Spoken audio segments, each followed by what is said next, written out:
Excessos. Comemos demais, muito mais que o necessário para a manutenção de nossa saúde. Por que nos tornamos compulsivos, seja por comida, álcool, drogas, beleza, sexo ou trabalho? Para compensar alguma falta. Mas falta de quê? Tudo o que fazemos ou que permitimos acontecer é nossa responsabilidade. Tudo sempre terá sido escolha nossa. É responsabilidade nossa, não dos outros, encarnados ou desencarnados. Temos nosso livre-arbítrio. Fazemos o que queremos.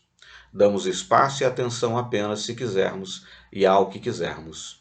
E arcamos com as consequências das nossas decisões ou mesmo das nossas indecisões. Só encontraremos a solução para nossas compulsões quando realmente nos dispusermos a nos impor um limite. E temos alguns bons recursos a nos defender desse desafio, como orações, leituras edificantes, atendimento psicológico, grupos de apoio e tratamentos espirituais. Recentemente, o ator norte-americano Terry Crews nos deu um bom exemplo. Ele postou nas redes sociais um vídeo em que admite ter sido dependente da pornografia por um longo tempo.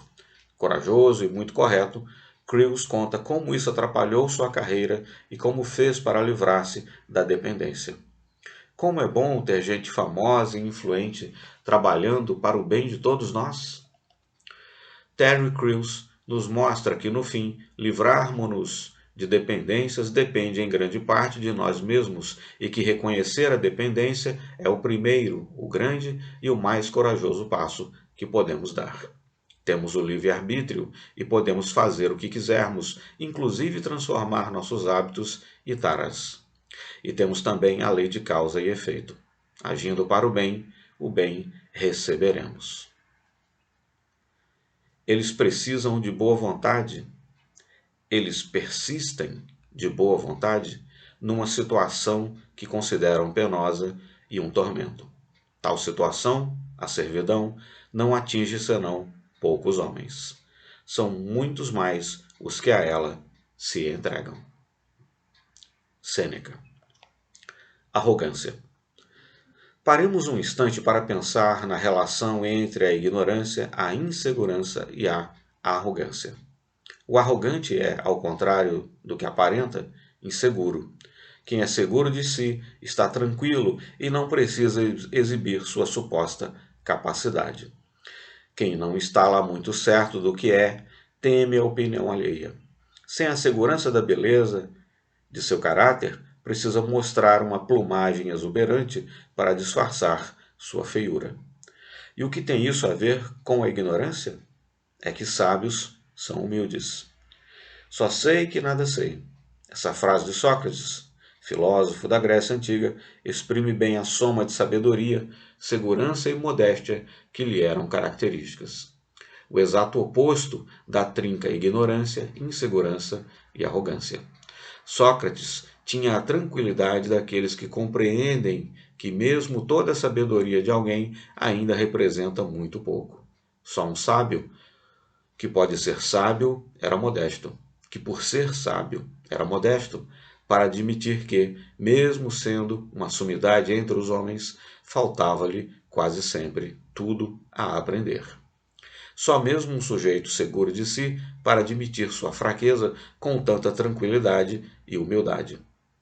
Sigamos seu virtuoso exemplo. E da próxima vez que tivermos que lidar com uma pessoa arrogante, saibamos que, no fundo, trata-se de alguém bastante inseguro de seus atributos. Que possamos vê-la como alguém como nós, um ser ainda débil em evolução e que merece, como todos, nossa compreensão e nosso apoio na sua longa caminhada.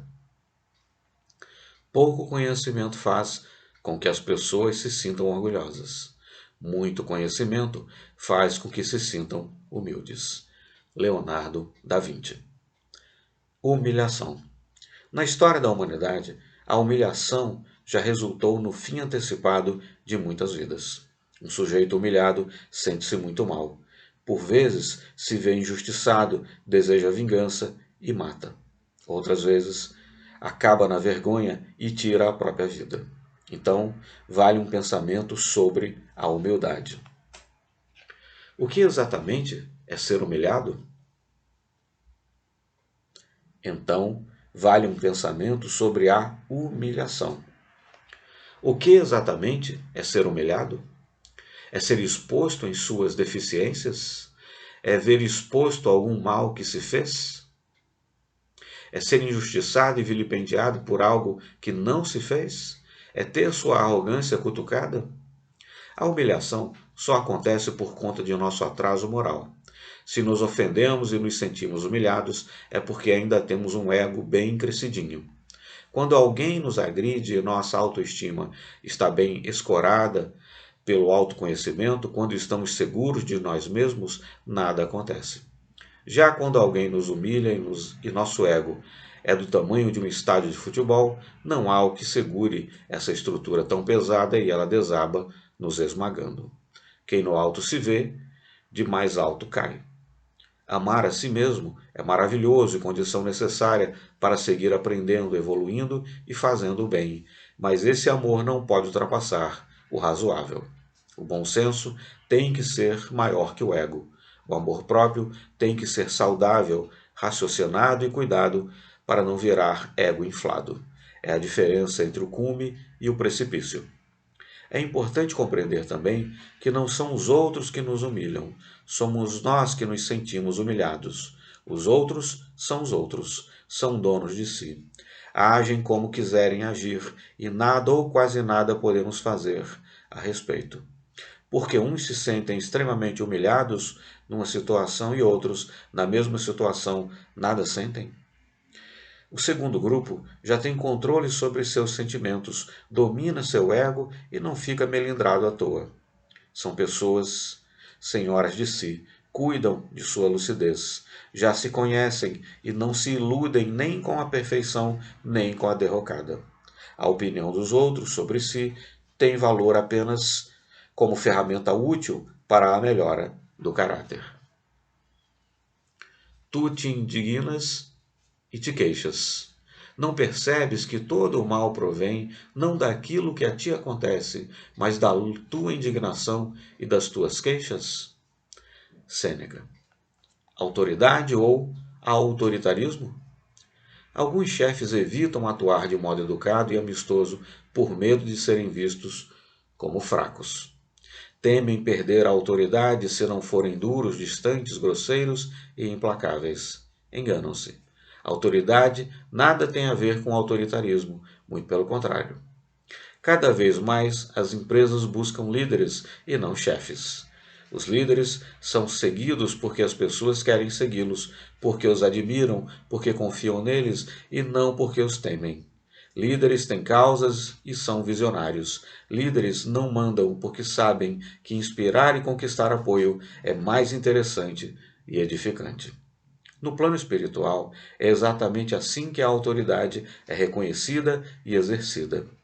Muito antes de os livros de negócios recomendarem líderes servidores, os livros espíritas já anunciavam que no mundo dos espíritos lidera quem tem sua autoridade reconhecida por mérito, por sua elevada sabedoria e moral, e não quem tem títulos ou quem menospreza outros. Neste momento em que a Terra passa por uma mudança na essência de seus habitantes, esse novo modo de liderança também se instala e floresce por aqui. Lembremo-nos do bem-aventurados os mansos e pacíficos, dito por Jesus Cristo. A mansidão fornece silêncio interior e estatura elevada, que por sua vez nos permitem ouvir melhor e enxergar mais longe. Eleve as suas palavras e não a sua voz, porque é a chuva que faz crescer as plantas e não o trovão. Filosofia persa. Diferenças e preconceitos. Para o Espiritismo, as diferenças individuais e coletivas são fundamentais, pois nos enriquecem e ao mundo todo. Elas são essenciais ao nosso crescimento, constituindo numa forma de o espírito vivenciar diferentes experiências. Ora nascemos como homem, ora como mulher, ora no Brasil, ora no Quirguistão, ora negros, ora asiáticos ou indígenas. A cada vez que encarnamos, se assumimos uma etnia diferente, temos a oportunidade de aprender o que esses grupos sabem e sentem. Podemos adquirir a sabedoria nativa e também, eventualmente, sentir o preconceito do outro contra a nossa origem.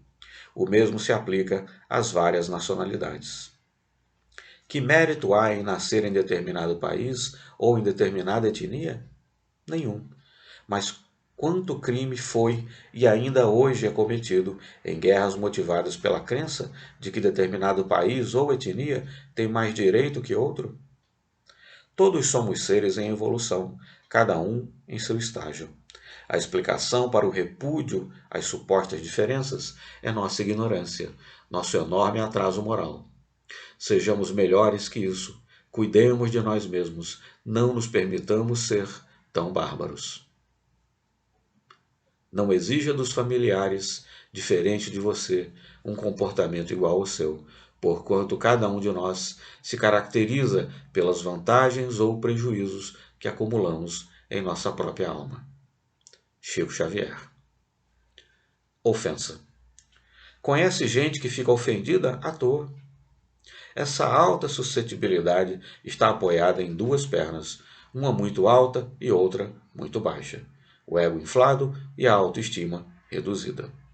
Alguém que se acha o sujeito mais importante da face da Terra e merecedor de toda a atenção do universo se magoa com qualquer besteira que considere uma falta de deferência à sua importância. E o oposto, alguém com baixa autoestima precisa de reforços constantes por meio de demonstrações de atenção para tentar se convencer de que é uma pessoa bacana e querida. Não é raro nos aborrecermos sem motivo. Quantas vezes imaginamos um conflito qualquer e brigamos mentalmente com uma pessoa sem nem estar perto dela? Mais tarde, compreendemos que não era nada daquilo que interpretamos, que o incidente não valia a briga mental. Quem dá espaço para a briga mental prejudica a si mesmo. Vive com a cabeça tumultuada e, por afinidade, atrai espíritos que estão por aí à toa e que gostam de uma boa encrenca. Sabendo que agimos assim, quando algo nos aborrecer, quando desconfiarmos de algo, repensemos o que está em jogo. Que tal dar um crédito à outra parte? Confiemos que há pessoas boas, até melhores que nós. Consideremos a possibilidade de estarmos enganados quanto à má intenção alheia. Busquemos as motivações do nosso interlocutor. E se de fato ele agiu como pensamos, por que será que agiu assim? Quais foram suas razões? De que ângulo estava vendo a realidade?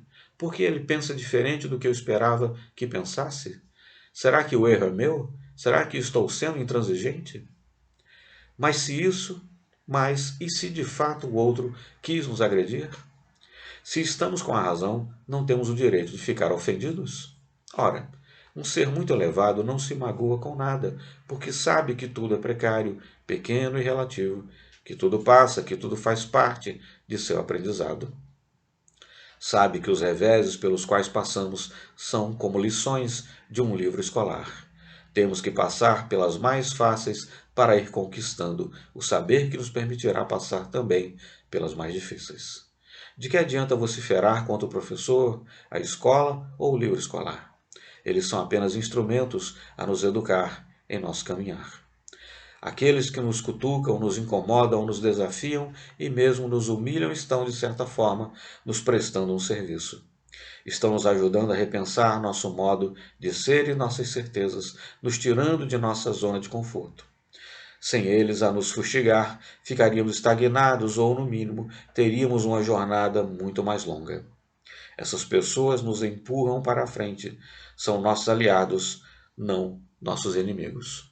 Então, mesmo que cheguemos à conclusão de que fomos injustiçados, não nos aborreçamos. Agradeçamos pela oportunidade de aprendizado e, se formos capazes, abençoemos com uma prece aquele que nos ofendeu, pois sua pontiaguda espora nos fez avançar. O erro ou o engano dos outros talvez fossem nossos, se estivéssemos nas circunstâncias dos outros. Chico Xavier. Temperamento forte. Se tem algo que precisa de vigilância constante, é nosso temperamento. Não é vantagem nenhuma ter temperamento forte, como se costuma dizer. O comedimento e a moderação são sempre opções melhores quando precisamos reagir a algo que nos abala. Deixemos que nossas atitudes sejam guiadas pelo bom senso e não pelo ego. O bom senso nos dá a realidade e o caminho. O ego nos dá a ilusão e o precipício. Quanto erro e quanto crime já foram cometidos justamente por conta de reações intempestivas, impensadas? É o caso da briga de trânsito que acaba em morte. Conheço um caso assim.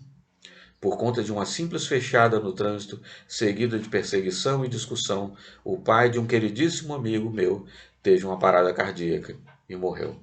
O agressor, o homem que dirigia o outro carro, foi embora após a discussão e nunca soube que causou uma morte com sua desnecessária reação impulsiva. Por conta desse conflito banal, filhos ficaram órfãos, uma mulher ficou viúva, um casal foi privado do convívio com seu filho, netos não conheceram seu avô.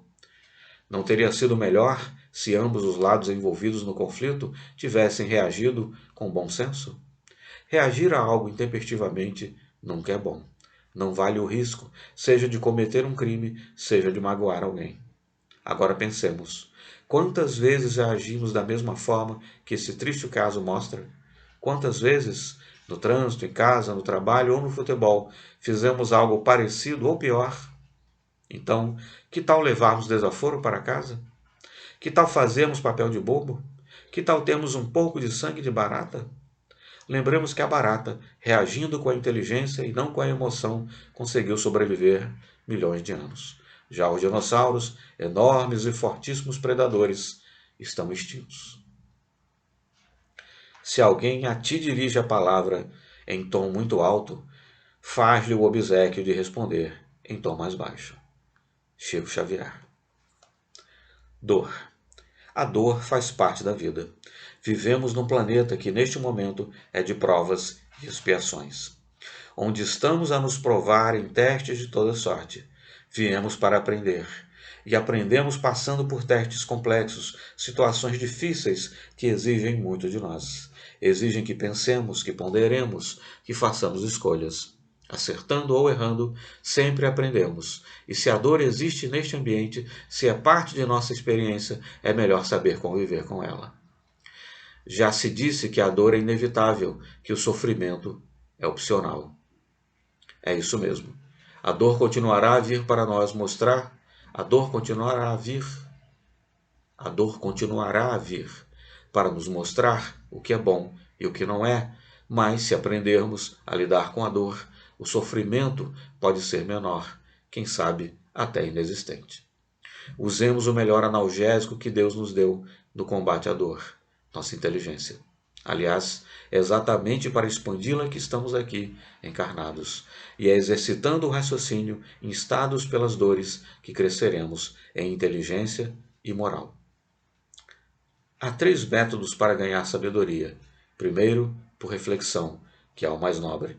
Segundo, por imitação, que é o mais fácil. E terceiro, por experiência, que é o mais amargo. Confúcio. Morte e sofrimento. Sobre a morte, um tema tão importante quanto se fala da vida, escrevi outro livro, A Morte na Visão do Espiritismo, exclusivamente sobre o tema, então não me estenderei. Mas convém algumas palavras sobre alguns dos tipos de morte não natural, suas consequências e a forma mais saudável de lidar com a surpresa da partida de alguém que amamos. Suicídio. O suicídio não é solução para nada. Ao contrário, na visão do Espiritismo, é algo que traz muitas complicações. O suicida, ao invés de se livrar do problema que o aflige, conviverá com ele agora por muito mais tempo, com o agravante de ter assassinado uma pessoa, ele mesmo. Ao problema original acrescentará o sofrimento advindo da dor do crime cometido. Viverá com a angústia moral, com o arrependimento e com as tristes consequências de seu ato. O suicida prejudica a si mesmo, e como se isso fosse pouco, prejudica também e muito aos que com ele conviviam, que sofrerão achando que poderiam ter feito algo, que poderiam ter feito mais para evitar tão triste morte. Só que não. O suicida, como todos, tem seu livre-arbítrio. Ele é o responsável por seus atos. Repito, suicídio não é solução, assim como não é a paz, o descanso, o fim, nem mesmo um bom recomeço.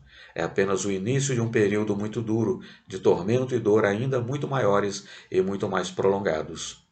O suicídio é um ato grave de covardia perante a vida e também um ato de profundo egoísmo, pois desconsidera os graves efeitos sobre as outras pessoas. Como ficarão os filhos do suicida, ou seus pais, ou seu cônjuge? Precisamos falar mais sobre o suicídio. Por ano, segundo a OMS, mais de 804 mil pessoas se matam no mundo, uma a cada 40 segundos. Para cada um que se suicida, 20 tentaram o mesmo. O jornalista espírita André Trigueiro tem um interessante livro sobre o tema. Viver é a melhor opção.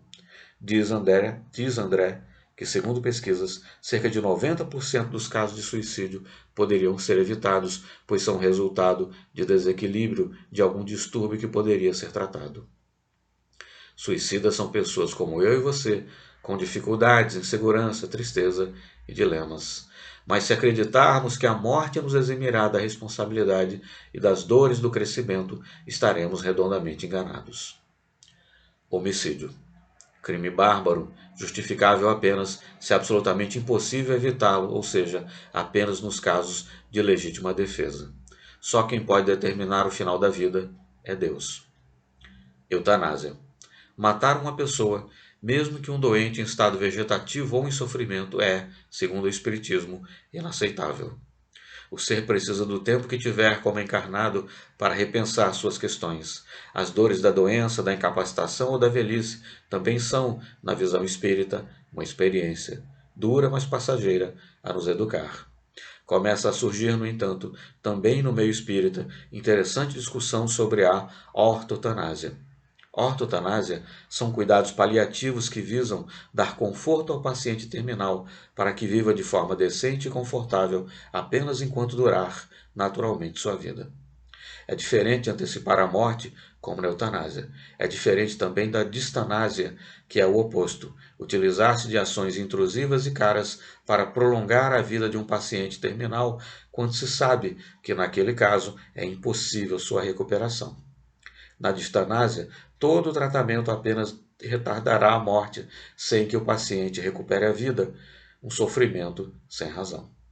Já a ortotanásia respeita o curso natural da vida, deixando a natureza agir num corpo que já está pronto para deixar de abrigar vida. Mantém-se o conforto, mas não se prolonga o sofrimento, tentando postergar a morte. Aborto. O Espiritismo não é contra o controle da natalidade, desde que seja por métodos preventivos e não abortivos. Nesse caso, não há fertilização, portanto, não há feto, não há um espírito determinado para o encarne. Não há a frustração de um encarne. Já após a união do óvulo com o espermatozoide, a situação é diferente. O ser que está encarnando tem por que ali estar, precisa encarnar, e os que o geraram precisam recebê-lo. Houve toda uma negociação e um planejamento para que ele encarne. Há enorme expectativa. Interromper a gravidez causa extremo desconforto, para dizer o mínimo, ao espírito encarnante. E essa decisão da mãe, do pai, da avó, de quem seja, pode trazer consequências bastante graves e nefastas para todos. Matar o corpo que receberia esse ser é negar a vida a uma pessoa. Na visão espírita, é um erro enorme. Compreendendo que em nenhum caso podemos antecipar a morte de alguém, importa saber que quem morre apenas deixa o mundo dos homens que estão na terra, mas volta a viver no mundo espiritual. Na verdade, ele retorna à vida real, pois, como imortal que é, volta à vida do espírito. Somos espíritos vivendo como espíritos para sempre. De vez em quando, enquanto precisarmos, faremos uma imersão de aprendizado, uma espécie de curso de aperfeiçoamento numa encarnação aqui na Terra. Se a morte não foi provocada, aquele que morreu apenas cumpriu seu estágio aqui e voltou para casa antes de nós, que ainda precisamos ficar mais um tempinho, tendo aulas, duras lições. Sabendo disso, a morte passa a ser vista de maneira muito mais leve, natural e lógica. Os homens semeiam na terra o que colherão na vida espiritual, os frutos de sua coragem ou de sua fraqueza. Allan Kardec. Omissão. Uma das frases que mais me chama a atenção em toda a literatura espírita é a seguinte: não basta não fazer o mal, é preciso fazer todo o bem possível. Uma atitude passiva não é suficiente. Ou você é ativo no bem e assume o compromisso de fazer o melhor que puder pelos outros, ou ainda está fazendo pouco. Quem de nós pode dizer com honestidade que até aqui, durante toda a vida, fez todo o bem possível? Vamos aliviar, reduzamos o período de tempo. Quem de nós pode dizer que fez todo o bem que poderia ter feito no dia de hoje? Pense no seu dia, de quando acordou até agora. Será que, considerando apenas o dia de hoje, não deixamos escapar alguma chance de fazer o bem? A todo momento deixamos passar uma série de oportunidades de fazer o bem, que, segundo o Espiritismo, é o que mais importa. A omissão por ignorar o outro é das que mais machucam. Cito um caso acontecido no Núcleo Espírita 22 de Setembro, que frequento em São Paulo. Certa vez, Gerson, meu bom e tão querido amigo e fundador do Núcleo, que conversa com um espírito que se manifesta por meio de um médium, percebeu que esse espírito estava irritado com ele. Querendo compreender o porquê dessa bronca toda, perguntou ao espírito se eles se conheciam. A resposta foi não. Perguntou então, já que não se conheciam, por que aquele espírito estava bravo com ele. A resposta foi surpreendente. O espírito declarou que em sua última passagem pela terra, pobre e sem ter onde morar, vagava pelas ruas, e que certo dia Gerson passou por ele sem notá-lo, sem lhe dar atenção. Isso foi o suficiente para despertar a desarmonia entre os dois. O que Gerson poderia ter feito quando os dois se cruzaram na rua? Muita coisa, a começar por um olhar, um cumprimento, quem sabe uma conversa. Quantos de nós temos exatamente o mesmo comportamento de meu amigo Gerson? Quem na última semana parou para conversar com alguém que estava largado na rua, sem casa, sem cama, sem proteção e dignidade? Isso é omissão. Esse hábito de deixar passar a chance de fazer o bem tem me incomodado. Em recente viagem a Portugal, passeávamos minha esposa, meu filho e eu pelas ruas do centro antigo de Lisboa, quando notei vir em minha direção, pela mesma estreita calçada, um senhor e uma garota de seus 13 anos. O senhor puxava a jovem pelo braço. Nada agressivo, mas claramente a menina estava sendo levada a contragosto. Ela chorava, quase um gemido, uma reclamação sem palavras. Nos poucos segundos entre o momento em que os avistei e aquele em que passaram por mim, muitos questionamentos surgiram em minha cabeça. Seriam pai e filha? Estaria a garota doente sendo levada pelo pai ao médico? Seria ela portadora de deficiência intelectual? Estaria dopada e aquele senhor era um sequestrador? Seria um caso de abuso? Pensei em parar o senhor e perguntar à menina se ela estava bem, se aquele senhor era o pai dela. Mas também pensei que talvez fossem mesmo apenas pai e filha, que eu estaria me intrometendo num assunto de família, ou que talvez a garota fosse doente e o pai estivesse cuidando do bem dela, e que eu o magoaria com minha desconfiança infundada. O fato é que, num misto de receio e vergonha, nada fiz, e essa omissão me causou um mal danado. Até hoje me lembro desse episódio e me dói nada ter feito. Deveria tê-los abordado. O que nos impede de agir em conjunto ou mesmo individualmente pelo bem redentor dos males da humanidade? Provavelmente, os motivos são alguns velhos conhecidos de todos nós, como a preguiça, a descrença, a comodidade, o medo, o negativismo, o fatalismo, o egoísmo, o orgulho, a vaidade, a ignorância, a vergonha, a arrogância, a ilusão. A lista é grande. Ou talvez o que nos impede seja simplesmente a apatia. Arregacemos as mangas e partamos para a ação. Sejamos bons. Não é preciso tempo para se dedicar ao bem se formos bons sempre. Fazer algo é a nossa decisão e responsabilidade. Não fazer também é.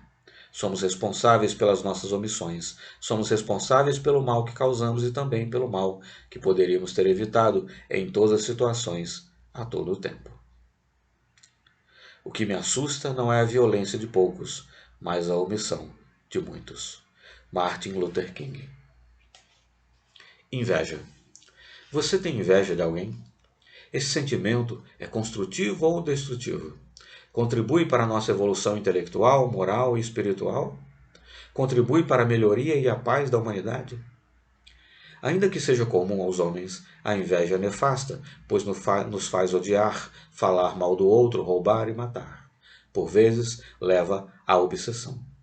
O espírito, ainda muito imperfeito, não consegue compreender por que não é feliz como outros e por isso nutre inveja da felicidade alheia. Ele tenta influenciar o outro para que caia e seja tão infeliz quanto ele. Em sua palestra no TED, O Comportamento Moral nos Animais, o professor Franz de Waal mencionou um estudo de laboratório muito interessante sobre o comportamento de macacos. Enquanto 2 macacos recebiam pepinos como alimento, um ia bem. No momento em que apenas um deles passou a receber uvas em vez de pepinos, ocorreu uma mudança. O problema para o macaco que não recebia uvas não era receber pepinos, mas a injustiça no tratamento de ambos. Ele se sentiu preterido, ficou indócil, não aceitava o tratamento desigual, invejava a felicidade do outro, ainda que continuasse a ser alimentado. Repare, antes o macaco estava plenamente satisfeito e feliz com sua ração, mas foi só o outro receber algo melhor que sua inveja foi despertada. E quanto a nós? Nosso comportamento é muito diferente. O bem do outro deve nos alegrar e nos inspirar, não nos atormentar. Com a inveja e o ciúme, não há calma nem repouso para aquele que está atacado desse mal.